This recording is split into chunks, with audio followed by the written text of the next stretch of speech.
Assalamualaikum warahmatullahi wabarakatuh. Selamat pagi, semangat pagi.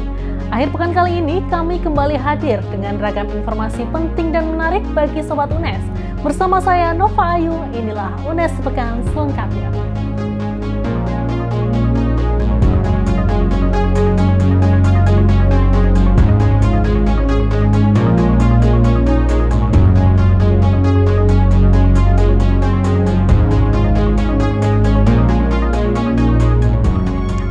Informasi pertama, ujian tulis berbasis komputer atau UTBK digelar di Universitas Negeri Semarang.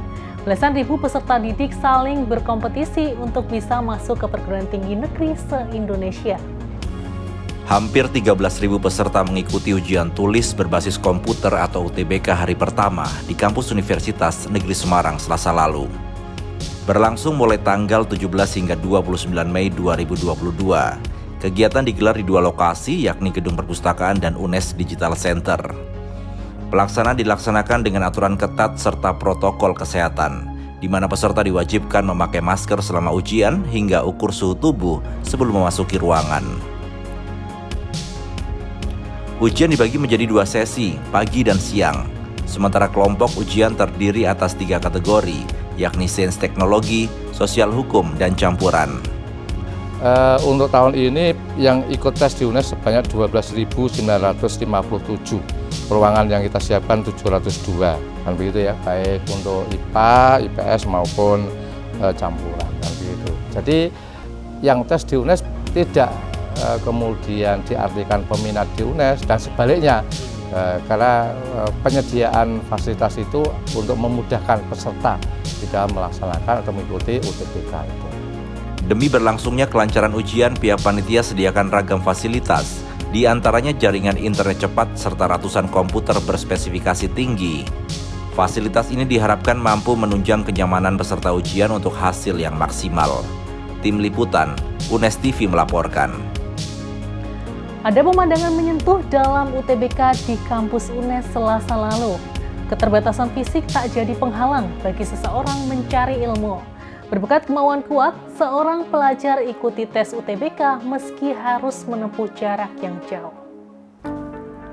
Dengan semangat optimis, Riko Wahyudianto melangkah pasti mengikuti tes ujian tulis berbasis komputer yang digelar di Universitas Negeri Semarang Selasa lalu. Atlet difabel cabur boccia Jawa Tengah ini mengambil jurusan psikologi Fakultas Ilmu Pendidikan UNES. Riko ingin membuktikan keterbatasan fisik tak jadi halangan bagi seseorang mencari ilmu. Meski ragam rintangan sempat ia rasakan saat mendaftar UTBK, namun dirinya yakin bahwa dengan bekal kemauan yang kuat, siapapun dapat menaklukkannya.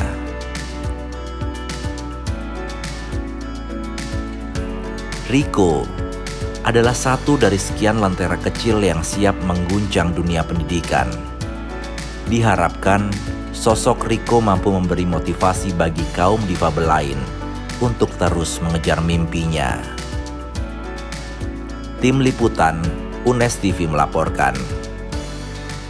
Kita beralih ke informasi lain dari kancah pemilihan Rektor Universitas Negeri Semarang. Di hadapan anggota Senat, 7 bakal calon Rektor UNES telah memaparkan visi misi serta program kerja Rektor untuk periode 2022 hingga 2026. 3 calon rektor pun terpilih untuk kemudian diajukan ke Kementerian Pendidikan, Kebudayaan, Riset, dan Teknologi. 7 bakal calon rektor Universitas Negeri Semarang, UNES, memaparkan visi misi serta program kerja rektor tahun 2022-2026 dalam sidang Senat terbuka. Digelar di ruang Senat Gedung Rektorat UNES Rabu lalu, ke-7 bakal calon rektor melakukan paparan di hadapan 65 anggota Senat UNES yang seluruhnya hadir. Sementara itu bagi para simpatisan dan sivitas akademika UNES, menyaksikan paparan masing-masing bakal calon rektor melalui layar LCD yang disediakan panitia. Persiapan khususnya kemarin panitia sudah rapat untuk bagaimana cara tata tertib acara pada hari ini, kemudian sudah kita sebarkan juga lewat keputusan panitia bahwa hari ini nanti modelnya melakukan pencontengan seperti apa, nanti kemudian suara yang sah itu seperti apa dan lain sebagainya. Persiapan-persiapan lain sangat banyak, terutama tim teknis, baik itu perlengkapan, konsumsi dan lain sebagainya. Banyak hal yang sudah kita siapkan untuk kelancaran dan kesuksesan pada hari ini. Sidang Senat terbuka ini diselenggarakan guna mengetahui visi, misi, dan program kerja masing-masing bakal calon rektor untuk kemudian dijadikan bahan pertimbangan anggota Senat dalam memilih calon rektor untuk masa periode 4 tahun mendatang. Usai mendengar seluruh paparan, sidang Senat terbuka dilanjutkan dengan sidang Senat tertutup untuk memilih 3 calon rektor. Yang tadinya 7 menjadi 3, yang nanti 3 itu akan diusulkan ke Menteri untuk dilakukan pemilihan rektor pada tanggal 22 Juni 2022. Semoga semua lancar, sukses. Kita akan mendapatkan rektor terbaik di antara putra-putra terbaik di UNES. Pemilihan rektor menjadi salah satu agenda penting UNES di tahun 2022 dalam menjaring putra-putri terbaik UNES yang akan menjadi nahkoda hingga memimpin UNES menuju UNES Cerdas Indonesia Emas. Tim Liputan UNES TV melaporkan. Sementara itu, Rektor UNES Profesor Dr. Fatur Rahman M. Hum memastikan pemilihan Rektor UNES kali ini berjalan lancar demi kemajuan UNES sebagai perguruan tinggi negeri terkemuka. Beliau juga berpesan penjaringan rektor terbaik UNES ini adalah upaya untuk terus membawa UNES dalam visi misinya yang berkelanjutan. Jadi agenda ini sangat penting karena itu menjadi suatu bagian untuk perjalanan UNES ke depan. Yang perlu kita lakukan adalah ini adalah sebuah proses yang sudah terbiasa terjadi di berbagai perguruan tinggi, bahwa kepemimpinan memang harus ada estafet. Karena itu kita menjaga kondusivitas ya agar UNES tetap menjadi perguruan tinggi yang sehat. Yang selanjutnya kemudian kita memilih calon rektor yang terbaik untuk membawa UNES kepada kemajuan menjadi perguruan tinggi yang cemerlang, yang bereputasi internasional dan bisa menjawab tantangan-tantangan ke depan. Dan kita ingin terus ya mengembangkan UNES ini biar menjadi perguruan tinggi PTNBH yang berkelas dunia. Dan itu butuh kepemimpinan yang tangguh, yang berintegritas ya dan adaptif serta lincah itu. Sebelum menutup UNES pekan kali ini, kami ajak Anda mengenal lebih dekat salah satu program studi milik Fakultas Teknik, tepatnya jurusan Ilmu Komputer. Untuk dapat diterima di prodi ini, calon mahasiswa harus berkompetisi ketat karena output yang diharapkan adalah lulusan dengan intake yang berkualitas. Ini dia informasi selengkapnya bersama rekan saya, Salsabila Naura. Halo Sobat UNES, hari ini saya sedang berada di Fakultas Matematika dan Ilmu Pengetahuan Alam. Pada kesempatan ini saya akan mengajak Sobat UNES di rumah untuk berbincang mengenai Prodi Teknik Informatika. Pengen tahu lebih dekat dengan Prodi ini? Bersama saya Salsabila Naura, kenalan yuk!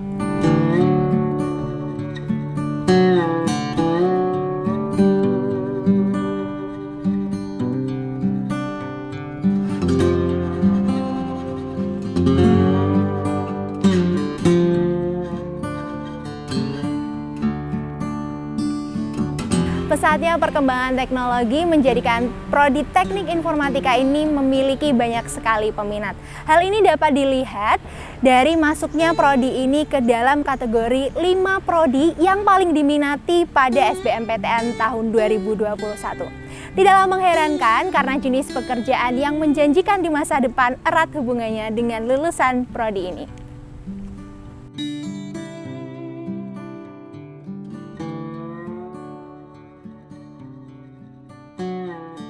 Penasaran seperti apa prodi ini dan bagaimanakah prospeknya?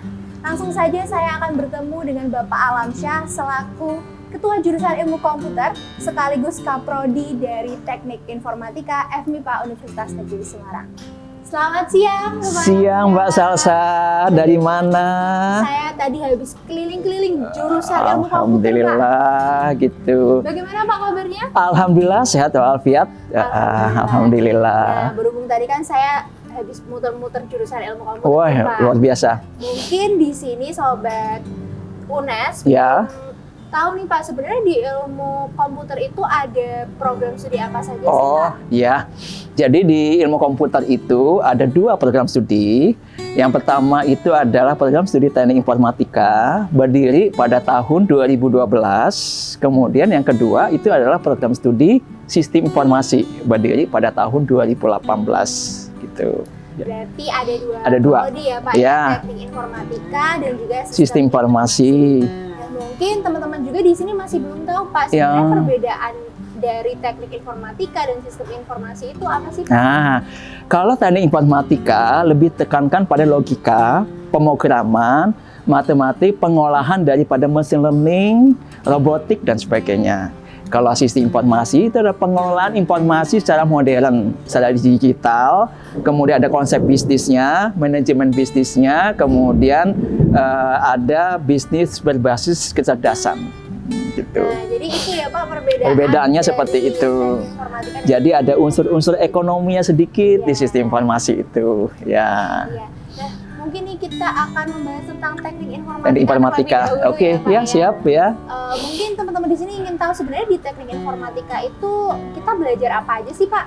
Jadi intinya kalau di teknik informatika itu lebih ditekankan pada logika, pada pemrograman, sehingga mahasiswa itu dapat membuat suatu program yang dapat memecahkan masalah dari kehidupan sehari-hari, tapi berbasis komputer, ya. Nah, pemrogramannya bisa berbasis web, bisa juga berbasis Android, ya, mobile application, ya. Nah, dari pemrograman itu nanti akan dikembangkan yang lebih luas lagi, misalkan ada software engineering. Jadi ada rekayasa perangkat lunak. Nah, dari rekayasa perangkat lunak itu nanti dia akan membuat suatu rekayasa sedemikian rupa sehingga perangkat lunak yang ada itu bisa lebih optimal. Karena perangkat lunak itu kan setiap saat nanti akan berubah, ya. Berubah. Ada yang tetap dipakai, ada yang direvisi, ada yang sudah tidak dipakai sama sekali gitu. Kemudian setelah itu nanti dia akan lari ke implementasi lainnya, misalkan ke robotik. Ya, robotik bagaimana dengan pemrograman yang ada itu dia lari ke sistem cerdas yang lain itu robotik, dan robotik itu dia nanti akan mengkolaborasikan dari IoT, Internet of Things, ya, sehingga nanti akan menghasilkan robot yang dapat membantu atau memecahkan solusi dari permasalahan kita semua. Di situ juga nanti akan ada pengolahan data yang disebut sebagai big data besar. Ya, jadi data yang jumlahnya sangat besar sekali, dan di sini nanti akan ada machine learning, kemudian ada kecerdasan buatan, jaringan saraf tiruan dan sebagainya gitu. Berarti bisa disimpulkan bahwa di teknik informatika ini Ya, belajar tentang pemrograman, dan kawan-kawannya. kawan-kawan, gitu, Pak. matematikanya harus kuat ya, Iya. logikanya harus kuat ya. Betul sekali. Nah, mungkin ini pertanyaan yang sering sekali ditanyakan oleh Sobat UNES di rumah nih Pak. Ya. Prospek kerja apa sih Pak ketika nanti sudah lulus dari teknik informatika? Oke, itu bagus sekali ya. Kadang-kadang kan mahasiswa kalau mau masuk, itu dia akan tanya sebenarnya kalau saya nanti sudah lulus, kira-kira pekerjaan apa nih yang akan saya dapatkan gitu ya. Yang pertama, karena semua sendi yang ada di lingkungan kita, sekitar kita, itu semuanya sudah berbasis komputer, ya sudah menggunakan internet ya, maka di seluruh bidang yang ada itu bisa alumni dari TI masuk di bidang ekonomi, perbankan, kemudian rumah sakit, kemudian media massa dan sebagainya, semuanya masuk. Mereka nanti bisa menjadi data scientist, bisa juga masuk administrator dari web ya, kemudian bisa juga nanti menciptakan program baru, bisa juga nanti membuat startup baru, bahkan ada yang bisa berwirausaha. Banyak loh sekarang alumni Ilkom, bahkan belum sampai alumni pun juga mahasiswa pun juga sudah punya startup. Jadi mereka membuat suatu startup, suatu kewirausahaan yang dibalut dengan technopreneurship, dan itu akhirnya menghasilkan. Ada penghasilannya sampai 15 juta per bulan. Luar biasa. Menarik sekali ya, iya. Pak, ya. Jadi prospeknya itu sebenarnya luas sekali. Luas karena sekali. sekarang pun semuanya menggunakan Komputer ya semuanya. Mbaknya juga pasti kan menggunakan komputer. Iya. Pakai ada handphone nggak? ada. Boleh minta nomornya. Nah itu juga pakai komputer ya. Jadi handphone. Kemudian ada juga nanti jam tangan. Jam tangannya itu nanti juga bisa digunakan untuk komputer dan sebagainya untuk berkomunikasi. Kemudian ada virtual reality. augmented reality dan sebagainya. Belum lagi nanti besok ada metaverse dan sebagainya. Jadi sangat luas sekali. Ya. Pak, di teknik informatika itu kan mempelajari tentang pemrograman komputer.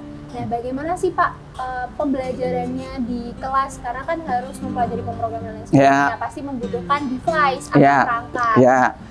Nah, perangkat-perangkatnya sebenarnya di lab kita sudah sangat lengkap sekali. Ya, ada lab rekayasa perangkat lunak, ada lab jaringan komputer, ada lab teknopreneurship, ya, kemudian ada lab robotik dan lain sebagainya, gitu ya.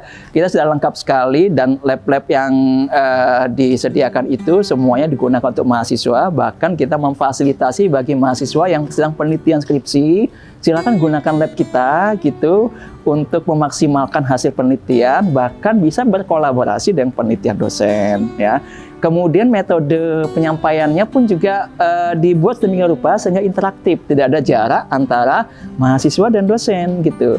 Jadi ketika mahasiswa menanyakan sesuatu dan sebagainya, nah, bisa dilakukan secara online, bisa dilakukan secara offline, bisa berkonsultasi langsung, dan bisa melakukan suatu joint research antara dosen dan mahasiswa. Jadi benar-benar akan dibimbing mahasiswanya dari A sampai dengan Z.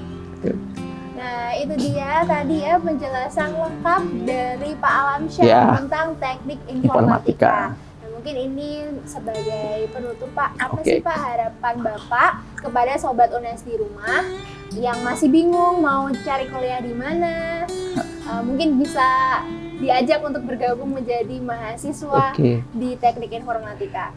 Ya, saran saya bergabunglah di Prodi Teknik Informatika, karena dari Prodi Teknik Informatika itu nanti akan banyak sekali mendapatkan pengetahuan, banyak mendapatkan fasilitas-fasilitas, diajar oleh dosen-dosen yang berkompeten dari alumni dalam maupun dari luar negeri, dan kondusif sekali lingkungannya, dan banyak sekali memberikan arahan-arahan pada mahasiswa, dan banyak sekali alumni-alumni yang sudah berhasil dari Prodi Teknik Informatika. Silakan daftar saja, nggak usah khawatir, nanti akan dibimbing dari awal sampai dengan akhir. Terima kasih.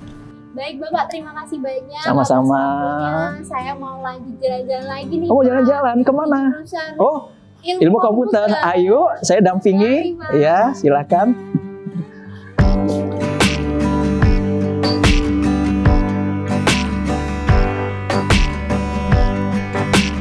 Itu dia Sobat UNES, ternyata menjadi lulusan dari Prodi Teknik Informatika sangat dibutuhkan untuk membangun dan merancang perangkat lunak.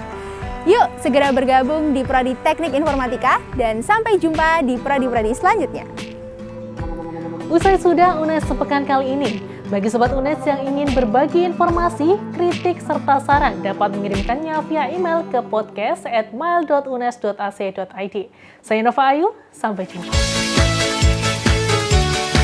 Selamat pagi ibu-ibu, mari kita berolahraga agar badan sehat, kuat, dan selamat dunia akhirat. Sudah siap semuanya? And 1, and 2, and cepet kelindu. Sore-sore, jalan-jalan, rame-rame, senang-senang. Awas-awas, jaga diri, jangan lupa gosok gigi. Teman-teman, hati-hati, jangan-jangan kebut-kebutan. Awas-awas, ibu-ibu, reting kiri, belok kanan. Reting ke kiri, ibu-ibu beloknya ke kanan, ke kanan, ke kanan, ke kanan, dan ke kanan, ke kanan, ke kanan, ke kanan, ibu. Riting ke kanan, ibu-ibu beloknya ke kiri, ke kiri, ke kiri, ke kiri, dan ke kiri, ke kiri, ke kiri, sadar BDW.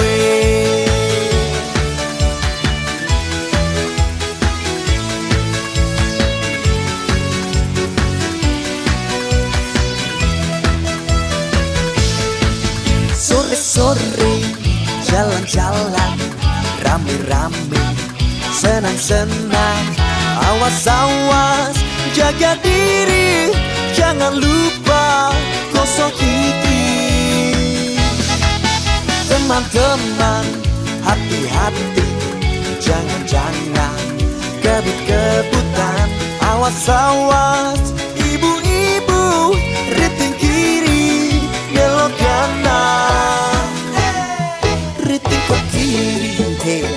Ibu-ibu beloknya ke kanan, ke kanan, ke kanan, ke kanan dan ke kanan, ke kanan, ke kanan, ke kanan ibu.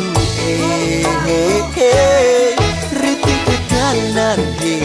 Ibu-ibu beloknya ke kiri, ke kiri, ke kiri, ke kiri dan ke kiri, ke kiri, ke kiri, sakarepe dhewe. Selamat pagi. Sudah tahu kesalahannya Pak? Salah foto Pak, Mas. Dikit-dikit salah, boyo sekali-kali Pak polisi mengerti perasaan ibu-ibu mana loh. Ibu-ibu kan yo sensitif. Bu, mohon surat-suratnya dikeluarkan. Surat apa meneh Pak? Malah ngecat surat-suratan lewat BBM mau WhatsApp kan yo iso nek memang dikanti. Surat buku jadi begitu kan mau ke kanan. Nah, ratingnya itu ya ke kanan. Kalau belok kiri ya ratingnya. Alah salah. Bu, keren. Riting ke kiri, ibu-ibu beloknya ke kanan, ke kanan, ke kanan, ke kanan dan ke kanan, ke kanan, ke kanan, ke kanan ibu. Riting ke kanan, ibu-ibu beloknya ke kiri, ke kiri, ke kiri, ke kiri dan ke kiri, ke kiri, ke kiri, sakarepe dhewe. Sakarepe dhewe, sakarepe dhewe.